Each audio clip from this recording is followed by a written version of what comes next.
Alors que nous disons merci au Seigneur à cet instant qu'il nous donne pour partager sa parole à travers ses cultes, nous disons merci au Seigneur parce que beaucoup de gens n'ont pas cette opportunité.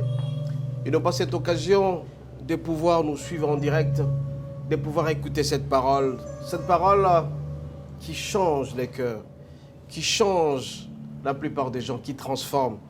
Raison pour laquelle ce matin, bien-aimés, nous allons prier avec vous en chantant, en disant merci au Seigneur, en voulant ce que le Saint-Esprit nous accompagne, parce qu'il est toujours avec nous, parce que c'est lui l'assistant principal, qu'il nous aide à ce que cette parole puisse tomber sur des terres fertiles et que cette terre puisse produire des fruits. Nous allons prier. Toutes les portes s'ouvrent dans ta présence et ton esprit touche les fonds du cœur. Nous venons te rendre nos louanges. Merci Seigneur. Toutes les portes s'ouvrent dans ta présence et ton esprit touche les fonds du cœur. Nous venons te rendre nos louanges. Merci Seigneur. Nous te disons merci Seigneur, merci Seigneur. Nous te disons merci Seigneur, merci Seigneur. Nous te disons merci Seigneur, merci Seigneur. Nous te disons merci Seigneur, merci Seigneur. Dieu notre roi, excellent Père de grâce et tendre Père, à cet instant où tout le monde est attaché à son petit écran, nous voulons que cette parole qui est en train de sortir puisse changer des vies, transformer les gens, que ceux-là qui puissent trouver guérison à travers sa parole puissent trouver cette guérison, que ceux-là qui vont changer, qu'ils changent complètement. Notre Dieu, que cet instrument qui sortira avec la présence du Saint-Esprit, que tu nous accompagnes de plus en plus. Accompagne-nous, notre Dieu, à être toujours attachés à toi, à être branchés, que notre foi augmente de plus en plus à travers cette parole. Nous t'avons ainsi prié au nom de Jésus. Amen. Bien-aimés, ce matin, notre thème s'intitule « Les trois esprits dangereux dans un chrétien ». Les trois esprits dangereux dans un chrétien. Ces trois esprits, on les a cités au nombre de trois. Il y a la colère, il y a la pauvreté et enfin il y a l'impudicité. Ainsi donc, bien-aimés, nous avons un poignet de versets que nous allons lire avec vous.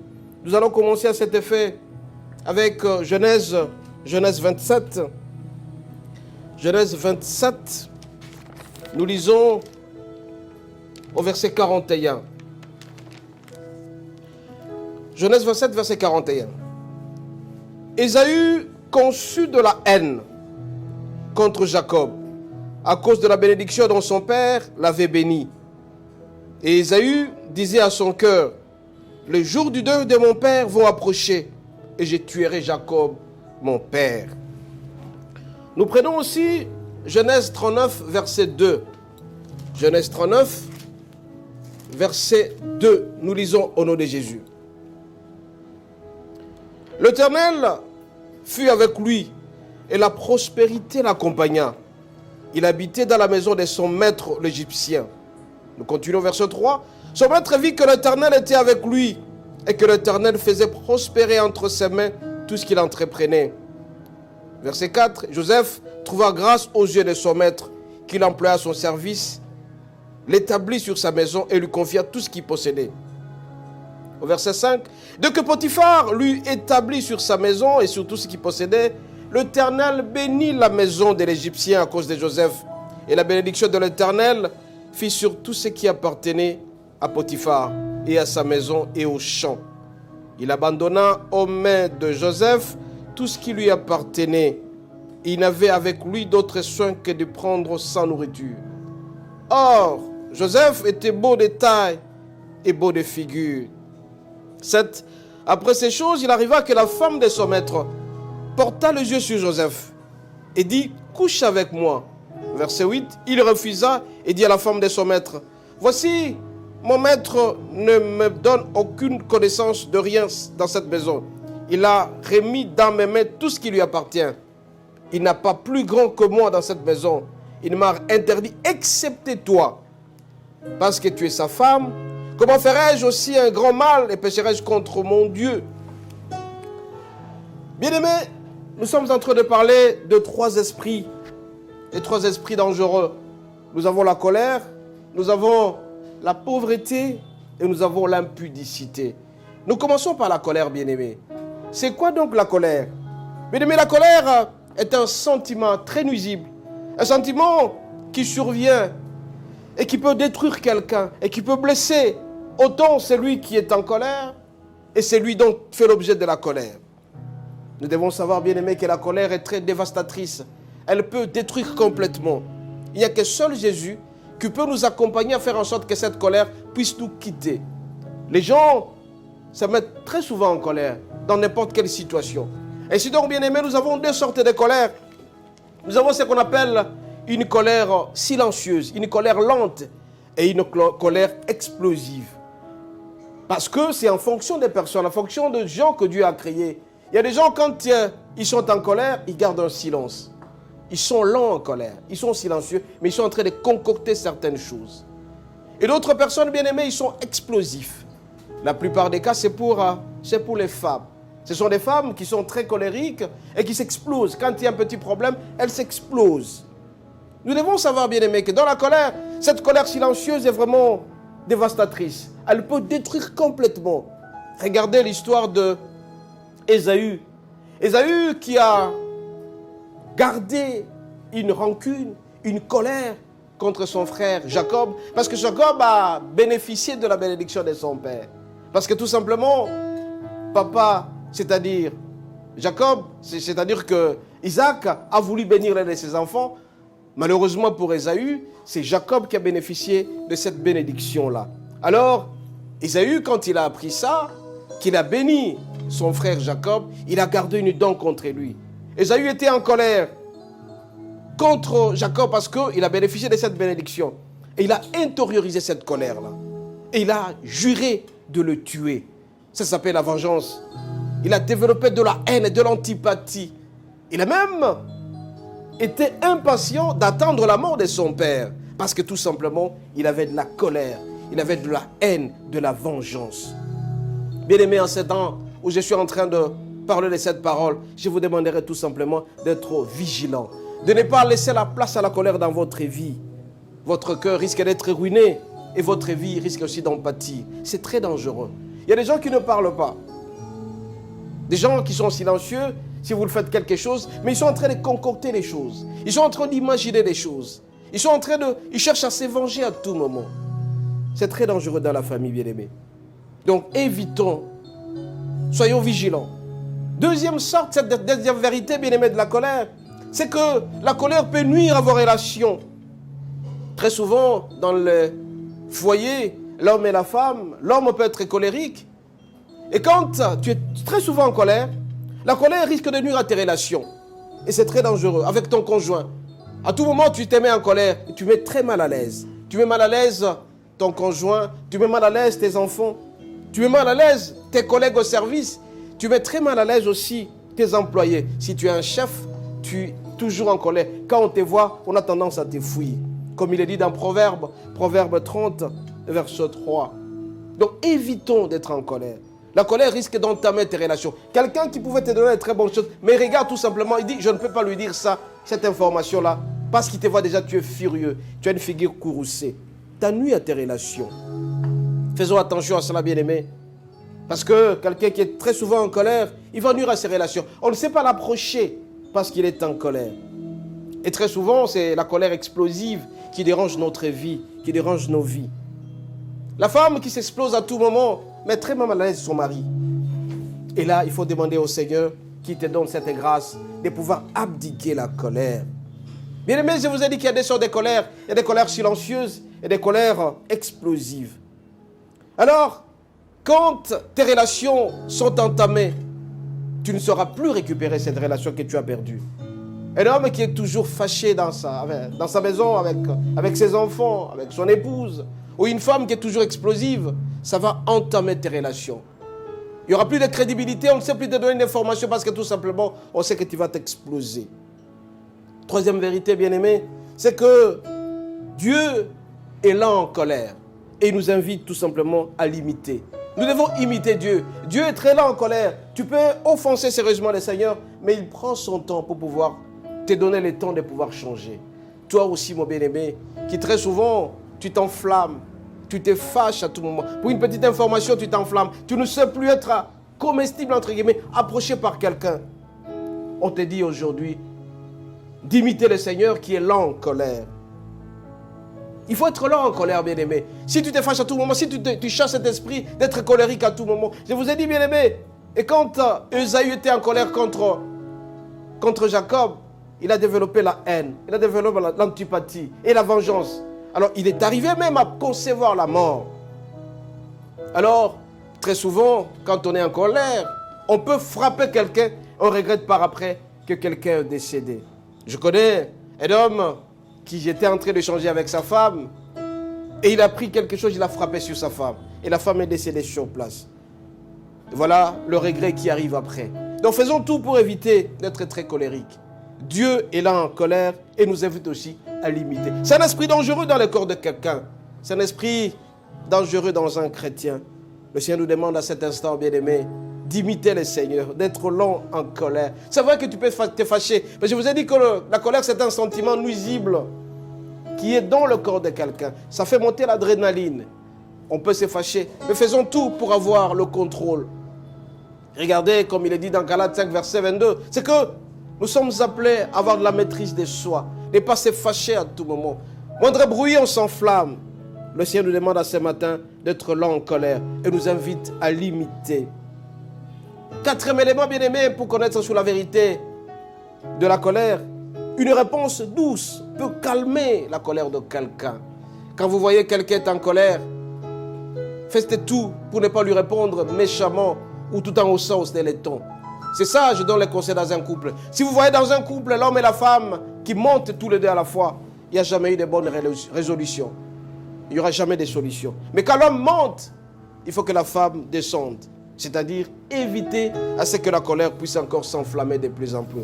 D'où une réponse douce peut calmer la colère de quelqu'un. C'est vrai qu'il est difficile de se débarrasser de la colère. Mais faisons tout, bien-aimés, devant telle ou telle situation. Quand vous voyez que votre mari est en train de monter, vous voyez votre épouse en train de monter, gardez silence. Le Seigneur combattra pour vous parce que vous devez être aussi lent en colère. Deux colères, quand ça se met ensemble, c'est du flamme ou de la flamme, ça pète et les conséquences peuvent être très néfastes. Ce matin, bien-aimé, le Seigneur nous demande de donner une réponse douce à celui qui est en colère, pour calmer la colère. Je vous ai dit à l'introduction que la colère peut dévaster de part et d'autre. C'est lui qui est en colère et c'est lui qui est l'objet de la colère. Mais quand quelqu'un est en colère, il faut lui donner une réponse qui peut lui calmer. Une réponse douce. Et ça, on le saura. Mais la plupart des gens qui ont la colère silencieuse, ce sont des gens qui mijotent la haine, la vengeance. Très souvent, si vous êtes mécontent de quelque chose, faites tout pour vous exprimer, pour dire que je ne suis pas d'accord avec ça, et vous verrez la réaction de l'autre.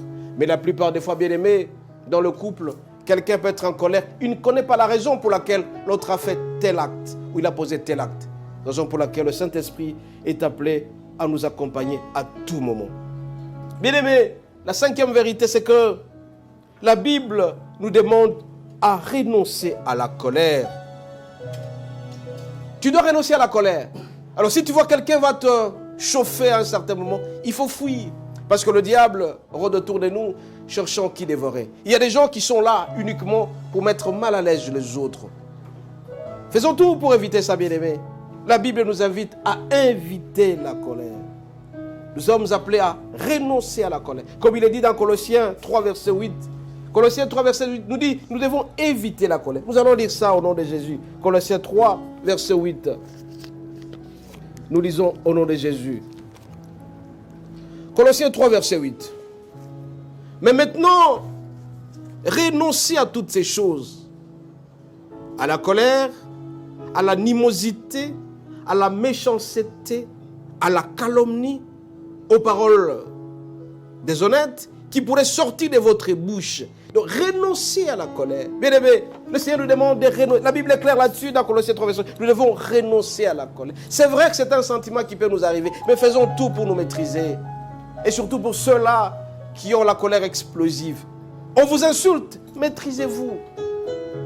D'où la présence du Saint-Esprit dans tout ce que nous faisons dans notre vie. C'est un esprit très dangereux, bien-aimé. Parce que très souvent, dans la colère, on peut prendre une décision. Et quand tu prends la décision, tu regrettes par après. Et c'est très dangereux. La septième vérité, bien-aimé, c'est que le sacrifice de Jésus nous sauve de la colère. Il n'y a que Jésus seul. Quand tu te confies à Jésus, tu auras la maîtrise de toi à un certain moment. Nous devons nous maîtriser en nous confiant en Jésus. Il faut demander la présence du Saint-Esprit pour avoir la maîtrise de la colère. Bien-aimé, regardez un peu cet esprit qui nous dévaste, qui nous dérange sérieusement dans notre vie, la colère. Je vous ai dit à l'introduction, 3 esprits dangereux. La colère, la pauvreté et l'impudicité. La colère est très dangereuse, bien-aimé. Si tu essaies un peu de cultiver ça dans ta vie, tu vas regretter un jour. Parce que tu vas perdre même l'un de tes enfants parce que tu étais sous les effets de la colère. Tu peux perdre ton épouse, tu étais sous les effets de la colère. Il y a des filles qui regrettent aujourd'hui parce qu'elles ont chassé certaines opportunités qu'elles avaient pour se marier à quelqu'un. Parce que tout simplement, on vous a dit ça, sans pour autant vérifier, vous créez des désordres. Faisons tout, bien-aimés. Parce que le sacrifice de Jésus nous sauve de cette colère. Supplions le Seigneur régulièrement. Comme je vous ai dit à travers Galates 5, verset 22. Cherchons la présence du Saint-Esprit, la maîtrise de soi. C'est très important dans la vie. Voilà un peu, bien-aimé, le premier esprit très dangereux dans la vie de quelqu'un. Ça s'appelle la colère. Deuxième esprit dangereux, bien-aimé, c'est l'impudicité. C'est quoi donc l'impudicité, bien-aimé? L'impudicité, c'est un péché qui est lié au sexe. C'est une pratique qui n'est pas approuvée par le Seigneur. Cette pratique, bien-aimée, est à l'origine de beaucoup de choses, de beaucoup de maladies sexuellement transmissibles, de grossesses, des avortements, de beaucoup de choses qui risquent de nuire à notre vie.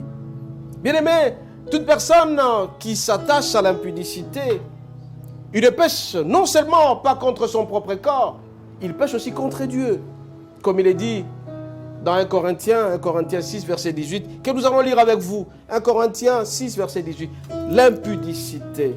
L'impudicité qui est cette pratique. Quand tu commets l'impudicité, quand tu fais des rapports intimes en dehors du mariage, ça s'appelle impudicité. Donc une pratique qui n'est pas acceptée par les saints. Une pratique que font beaucoup de gens en dehors du mariage. Nous allons lire au nom de Jésus bien-aimé. 1 Corinthiens 6, verset 18. Fuyez l'impudicité. Quelque autre péché qu'un homme commette, ce péché est hors du corps. Mais celui qui se livre à l'impudicité pêche contre son propre corps. Verset 19. Ne savez-vous pas que votre corps est le temple du Saint-Esprit qui est en vous, que vous avez reçu des dieux et que vous ne vous appartenez point vous-même. Verset 20. Car vous avez été rachetés à un grand prix. Glorifiez donc Dieu dans votre corps et dans votre esprit qui appartiennent à Dieu. Bien-aimés, il y a des conséquences néfastes dans l'impudicité. D'où c'est un esprit qu'il faut chasser. Bien-aimés, dans ce péché qu'est l'impudicité, on ne nous demande pas de résister. Mais par contre, on nous demande de fuir. Fuyons donc l'impudicité. Il y a la plupart des gens qui peuvent résister au vol. Tu peux avoir de l'argent, mais tu peux résister. Tu peux avoir à manger que tu cherches à voler, tu peux résister. Mais par contre, bien-aimé, à l'impudicité, on nous demande de fuir, de ne pas résister. Parce qu'il y a des conséquences très très néfastes. Et des conséquences très dangereuses. Bien-aimé, la première conséquence la plus néfaste, c'est que l'impudicité attire sur nous la sainte colère de Dieu. Cette colère est là. Elle peut être présente, elle peut être future aussi. Et donc, faisons tout pour éviter à ce que le Seigneur se fâche contre nous à travers cette impudicité-là. Comme il est dit dans Thessaloniciens 4, du 3e au 4e verset. Donc, voilà un peu la première conséquence qui fait en sorte que nous puissions fuir et non résister. Mais la plupart des gens bien-aimés dans le travail, ils travaillent avec le sexe opposé, ils s'échangent de messages, ils parlent au téléphone, que ce soit par WhatsApp, que ce soit par vidéo, etc., en s'échangeant des images, on te dit qu'on va résister. Je me rappelle, il y a quelqu'un qui disait que tu peux regarder la pomme, tu la touches, mais tu ne la consommes pas. Mais fais attention parce que cette pomme-là est toujours dangereuse quand tu vas la consommer. Et quand tu vas la consommer, tu vas te rendre compte que c'est trop tard. Et ça va attirer la colère de Dieu. Bien-aimés, regardez. Alors que Ève s'est promenée à travers le jardin, il a vu le serpent. Le serpent lui a dit que est-ce qu'est-il vrai, vraiment, qu'on t'a dit de ne pas consommer cette pomme? Et voilà, le serpent lui a montré les côtés positifs de la pomme. La pomme, elle était là. Elle était bonne. Mais une fois consommée, le Seigneur n'a pas été tout à fait d'accord avec elle. Il n'a pas été d'accord avec Dieu. Et ça a attiré directement la colère de Dieu. Parce que c'est une violation de ce que le Seigneur lui a demandé. Donc, bien aimé, la première conséquence de l'impudicité, c'est que ça attire la colère de Dieu. Deuxième conséquence, bien aimé, l'impudicité ouvre la porte aux démons, comme il est dit dans 1 Corinthiens 6, du 15e au 16e. Nous allons lire au nom de Jésus, bien aimé. 1 Corinthiens 6, 15e, jusqu'au 16e verset. Nous lisons au nom de Jésus. Ne savez-vous pas que vos corps sont les membres du Christ? Prendrais-je donc les membres du Christ pour en faire le membre d'une prostituée? 16, loin de là. Ne savez-vous pas que celui qui s'attache à la prostituée est un seul corps avec elle? Car est-il dit, les deux deviendront une seule chair. Bien-aimés, qu'est-ce qu'on nous dit? Que l'impudicité ouvre la porte aux démons. Alors, quand l'homme et la femme se mettent ensemble, non seulement le corps qui se met ensemble et l'âme, mais aussi l'esprit. Parce que c'est le corps dans les rapports intimes, l'âme aussi. L'âme où se trouvent les émotions. Et l'esprit. Parce que les deux deviennent un seul corps, une seule chair. Donc, ça devient mari et femme. Et donc, autant de femmes que tu connaîtras, donc tu auras autant de maris. Les esprits bien-aimés, impurs, ils seront transformés donc d'un corps à l'autre. C'est ainsi que vous allez constater que la malédiction de telle personne s'est répercutée sur telle personne. Parce que tout simplement, il y a eu transfert de démons. Il y a ouverture des portes là. Bien-aimés, c'est très important, nous sommes appelés à le savoir. Donc ces transferts de démons feront en sorte que l'homme qui a connu une femme et que cette femme était sorcière, certains éléments négatifs seront transférés dans cet homme-là. Bien-aimés, en faisant l'acte sexuel, c'est le sang qui est échangé. Le sang d'un homme et le sang d'une femme. Et là, les esprits impurs se trouvent dans le sang. Et c'est très dangereux. Nous sommes appelés, bien-aimés, à faire attention. Parce que les conséquences sont très néfastes. Ça ouvre tous les démons possibles. Un esprit à fuir, à éviter. Parce que c'est dangereux dans la vie de quelqu'un. Bien-aimés, l'impudicité, j'insiste, ouvre les portes aux démons. Et vous allez constater un homme qui brillait sérieusement. Un homme qui avait beaucoup d'argent, qui avait sa femme au départ, qui aimait sa femme. Et que sa femme, ils étaient en union d'esprit. Mais par contre, si cet homme s'engage à trouver d'autres engagements, d'autres femmes à côté, l'étoile commence à pâlir. Parce que tout simplement, cet homme a emprunté, ou il a reçu certains démons de la pauvreté qui sont venus l'envahir. Et c'est très dangereux dans sa vie. Ce matin, bien-aimés, je viens vous dire tout simplement que l'impudicité ouvre la porte aux démons. Les démons de X viendront dans les démons de Y. Et si tu fais la somme, parce que vous devez être sûr et certain que la prostitution, ce n'est pas seulement, ou une prostituée, n'est pas seulement cette femme qui se met sur la route pour échanger un rapport intime avec de l'argent, mais aussi la prostitution, c'est quand un homme ou une femme a des partenaires multiples. Il a plusieurs partenaires. Ça s'appelle aussi la prostituée. Rappelez-vous de l'histoire de la Samaritaine. Il y a une dame qui est venue auprès de Jésus et Jésus lui a dit, tu as eu 5 femmes Tu as eu 5 maris, je veux dire. Et le 6e n'est pas le tien. Parce qu'il y a eu pluralité de partenaires. Donc si tu as plusieurs partenaires, désormais, on doit t'appeler un prostitué ou une prostituée.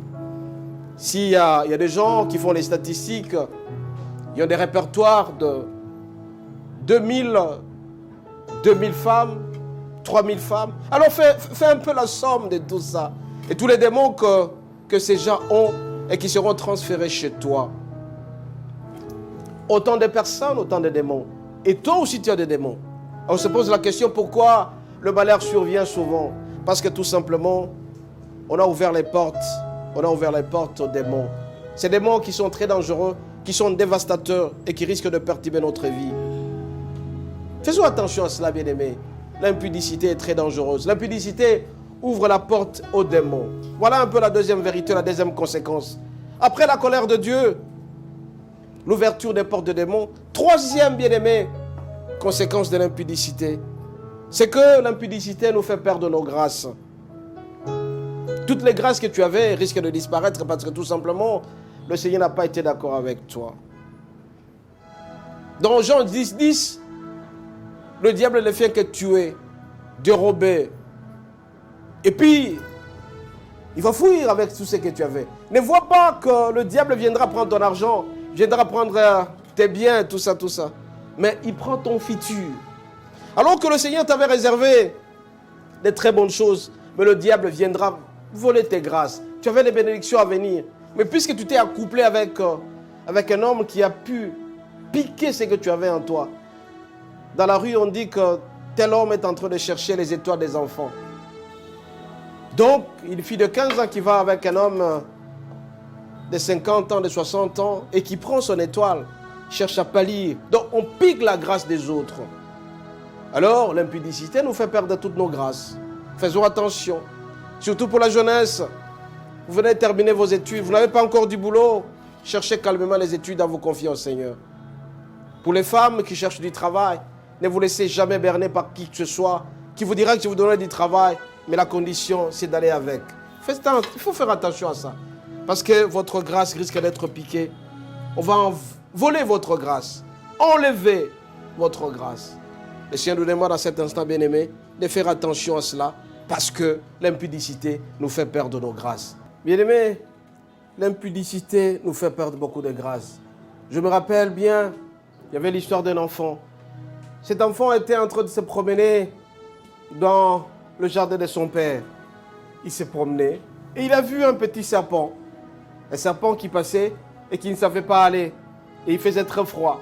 Le serpent lui a dit, mais petit, transporte-moi, mets-moi dans ton corbeille, parce que là il fait froid. Et le petit lui a dit, mais non, tu es un serpent, tu risques de me piquer. Mais le serpent a insisté. Il a insisté. Et voilà, après, puisqu'il a eu la compassion, puisque cet enfant a eu pitié de ce serpent, il a pris le serpent et il l'a mis derrière lui. Et par après, le serpent l'a piqué. Et le petit a jeté le serpent. Et le petit a dit au serpent, mais tu m'as dit que tu n'avais pas me piquer. Et le serpent lui a dit, tu as oublié que j'étais serpent et à tout moment je peux te piquer. Je l'ai fait. Voilà un peu, bien aimé, la plupart des fois, quand nous sommes devant certaines beautés, certaines femmes, certains hommes, devant l'argent, nous sommes appelés à faire attention. Parce qu'il y a certaines beautés, c'est vrai, vous voyez l'aspect extérieur, mais l'intérieur est pourri complètement.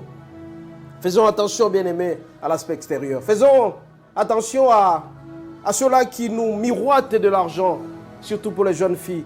Quelqu'un qui vient et qui dit qu'il a beaucoup d'argent, il va t'acheter une maison, il va t'acheter une voiture, mais tu n'oublies pas ce qu'il cherche derrière. Il risque de prendre ta grâce. L'impudicité nous fait perdre notre grâce, bien-aimés. Faisons attention. Le diable vient nous tuer, dérober tout ce que... Faisons attention parce que le Seigneur veut tout simplement à ce que nous puissions garder nos grâces. Tu as ta grâce, ta bénédiction qui est projetée. Mais si aujourd'hui, tu laisses emporter cette grâce par l'impudicité, tu vas regretter. Raison pour laquelle la plupart des gens, bien-aimés, à la vieillesse, ils commencent à se poser des questions. Moi, j'ai brillé. Moi, j'avais beaucoup d'argent. Qu'est-ce qui m'est arrivé? Parce que tout simplement, on n'a pas contrôlé. On n'a pas contrôlé ses émotions. On n'a pas contrôlé ses sentiments à travers l'impudicité. Voilà un peu, bien aimé, les conséquences néfastes liées à l'impudicité. Nous avons cité la colère de Dieu. Ça attire la colère de Dieu. Et puis ça ouvre les portes. Toutes les grandes portes sont ouvertes par rapport aux démons. Et troisième élément, bien aimé, l'impudicité nous fait perdre nos grâces. Tu as ta grâce. Chacun est né pour une mission. Rappelez-vous, j'ai prêché la fois dernière que quand quelqu'un est né, il a une mission bien précise. Il faut faire tout pour entretenir cette mission-là. Et si tu as cette mission, comment tu l'entretiens? Tout simplement en te préservant de certains éléments impurs dans ton corps à travers l'impudicité. Faisons attention, bien-aimés. Il y a des femmes porte-malheur dans la vie. On doit se le dire. Il y a aussi des hommes porte-malheur. Une fois que tu t'accouples avec cette femme-là, ton boulot devient... Donc tu perds ton boulot carrément. Il y a des hommes aussi, une fois allé avec, tu perds ta vie complètement. Faisons attention. Comme disait quelqu'un, nous sommes venus en détail à travers le monde.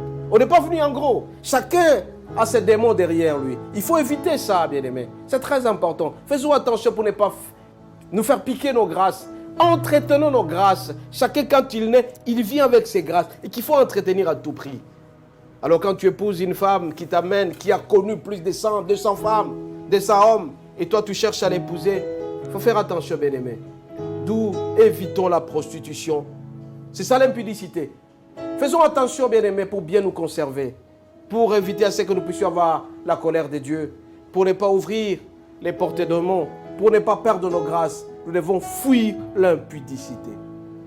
Troisième esprit dangereux, bien-aimés. Après la colère, après l'impudicité, nous avons la pauvreté. Bien-aimés, la pauvreté est un esprit très dangereux. Comme disait quelqu'un, tu peux prier pendant 1 mois, 2 mois, 3 mois. Mais si tu ne travailles pas, tu seras toujours pauvre. Et quand on est pauvre, c'est très dangereux pour la vie. On ne saura pas faire certaines choses dont on a besoin. C'est vrai que l'argent, il est nocif. Mais il faut savoir avoir l'argent ou bien gérer. Parce que quand on a le moyen, on a le petit moyen, on a un peu quelque chose, on peut s'acheter une maison, on peut s'acheter une voiture, on peut s'acheter à manger. Nous évitons d'être pauvres. La parole de Dieu déclare, celui qui ne travaille pas, qui ne mange pas non plus. Et là, j'attire l'attention de ceux-là qui ont du travail. Vous devez protéger votre travail. Il y a des gens qui ne considèrent pas leur travail. Ils se mettent toujours à comparer. Je vous ai dit qu'on est né en détail, on n'est pas né en gros. Chacun a ses facilités, chacun a son étoile. Tu as ton travail qui te rémunère $100, $200. Ne compare jamais à celui qui a $10 000, $20 000. Parce que chacun a ses charges qui sont proportionnelles. Veuillez protéger votre travail. Mais je connais des gens, ils ont du travail, mais ils se moquent de ce travail. Ils ne veulent pas travailler. Mais ils se disent tout simplement qu'ils vont aller à la fin du mois pour aller toucher leur salaire. C'est lui qui ne travaille pas, qui ne mange pas non plus. Et donc c'est une condition, l'apôtre Paul a dit. Si tu ne travailles pas, tu ne seras pas rémunéré.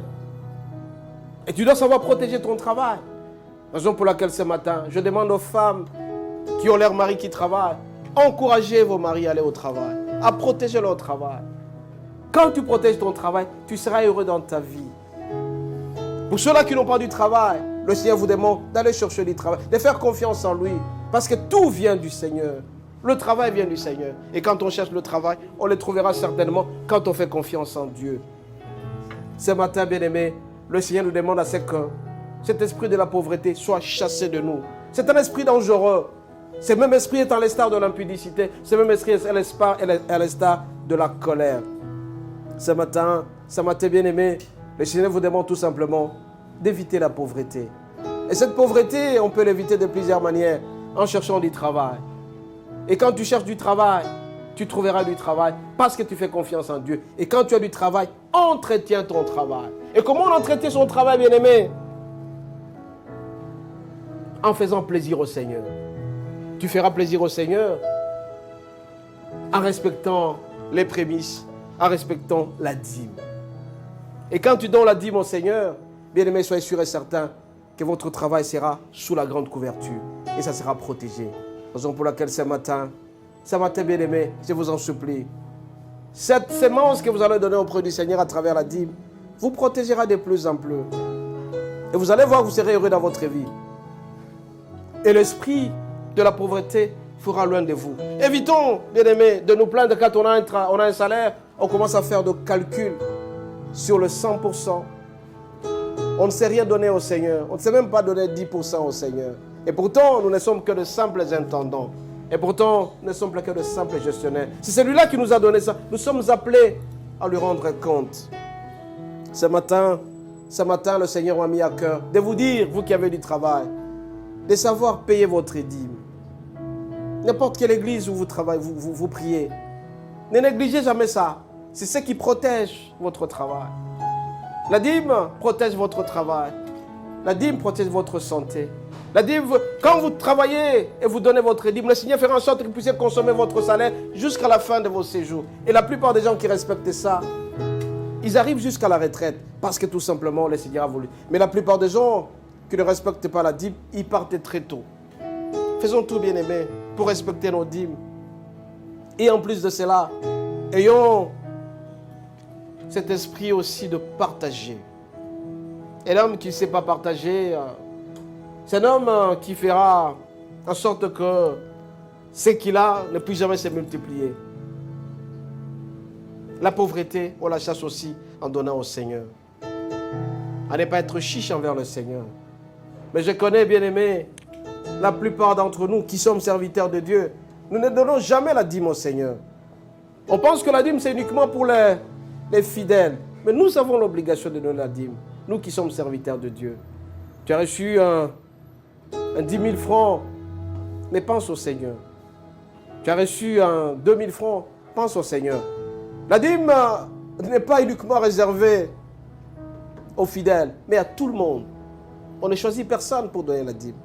Tout le monde a l'obligation de le faire. Vous connaissez très bien l'histoire de la dîme. C'est à travers Abraham. Il devait rendre quelque chose à Melchisédek. Et là, on n'a pas précisé.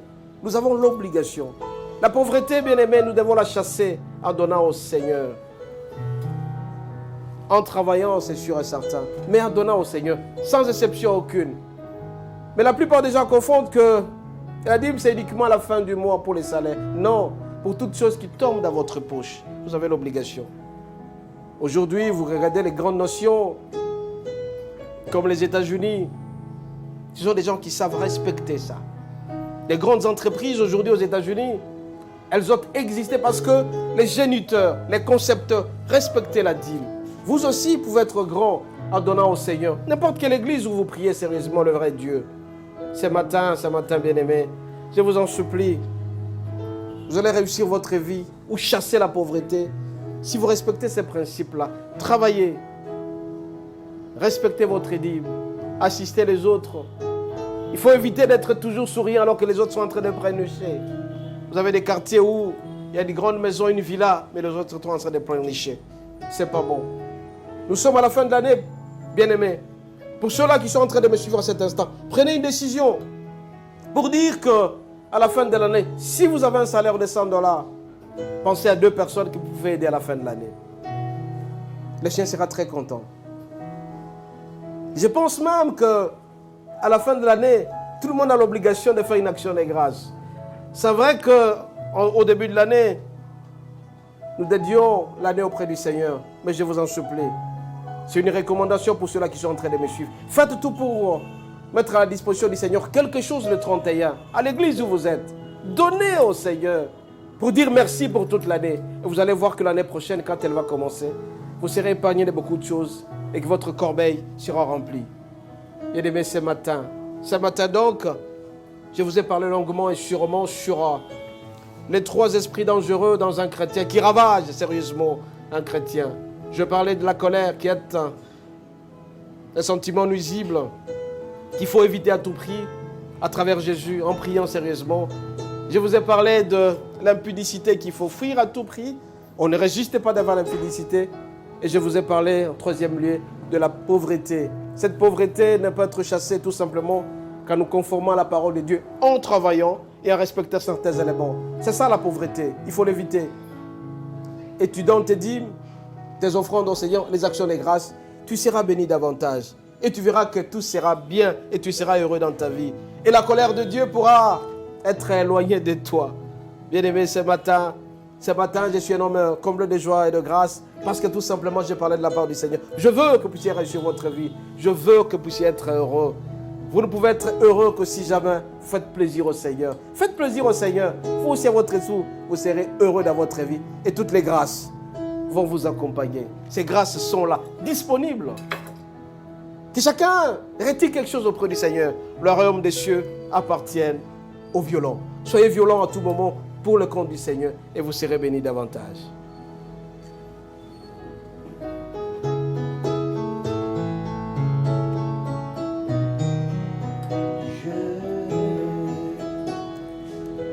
Je ne peux imaginer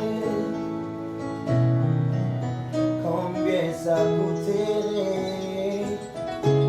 À la croix il a pris ma place. Quand Dieu s'est donné, je ne peux imaginer combien ça coûterait.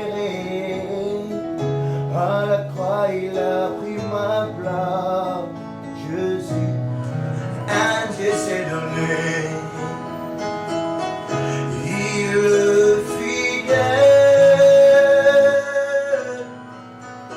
fidèle. Il est fidèle,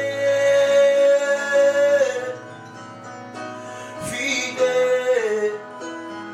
Mon Jésus est fidèle. Mon Jésus est fidèle.